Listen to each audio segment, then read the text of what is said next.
Anggota Komite Eksekutif, Exco, PSSI, Arya Sinulinga memberikan update soal proses naturalisasi pemain Timnas Indonesia. Dikatakan Arya Sinulinga, saat ini proses naturalisasi Marten Paes masih tersendat, lalu berikan isyarat bahwa PSSI tak mengejar Emil Audero lagi. Diketahui, Timnas Indonesia diyakini akan menambah amunisi tambahan setelah dipastikan lolos ke putaran ketiga kualifikasi Piala Dunia 2026 zona Asia. Sebab di putaran ketiga nanti, Timnas Indonesia bakal melawan tim-tim tangguh Asia mulai dari Arab Saudi, Australia, hingga Korea Selatan. Maka dari itu, demi dapat bersaing di babak tersebut, Timnas Indonesia membutuhkan tenaga tambahan pemain keturunan. Sempat beredar rumor bahwa kiper pinjaman Inter Milan, Emil Audero bakal dinaturalisasi Timnas Indonesia. Menanggapi hal itu, anggota Exco PSSI, Arya Sinulinga pun memberikan jawabannya.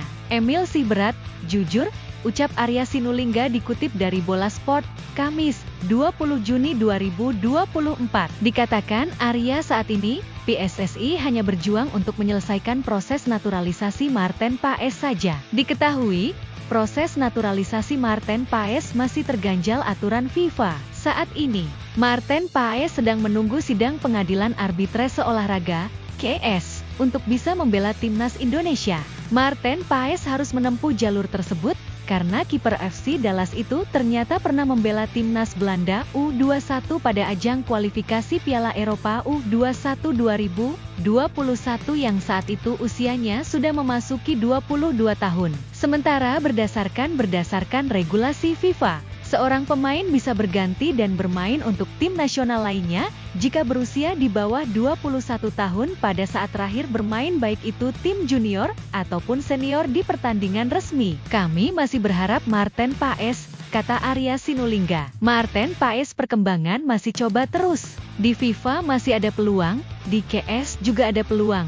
Berbarengan semua prosesnya, sambung Arya Sinulinga. Saat ini, PSSI terus menunggu jadwal sidang di KS untuk menentukan nasib Paes. Belum kita jadwal sidangnya, kata Arya. Siapa yang bisa nentuin jadwal sidang? Enggak bisa kita atur-atur jadwal sidang pengadilan, tutur Arya. Dikatakan Arya Sinulinga, PSSI yakin Marten Paes bisa segera membela Timnas Indonesia. Apalagi Marten Paes kini telah berstatus sebagai warga negara Indonesia, UNNI, setelah menjalani sumpah pada akhir April 2024 lalu. Kalau nggak ada celah sih enggak diajukan ke KAS, kata Arya. Maksudnya gini, kalau kita nggak coba dia jadi WNI malah kami nggak punya kesempatan untuk memperjuangkan dia. Karena kami nggak bisa memperjuangkan dia kalau bukan WNI.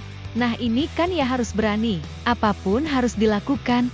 Jelasnya, Arya pun berharap agar Marten Paes bisa menjadi amunisi tambahan Timnas Indonesia di putaran ketiga kualifikasi Piala Dunia 2026 zona Asia. Kami berharap gitu, bisa tampil di putaran 3, ujar Arya. Apalagi Marten Paes sudah WNI, sudah lengkap semua, dokumennya, ada paspor, tutupnya. Download Tribun X sekarang. Menghadirkan lokal menjadi Indonesia.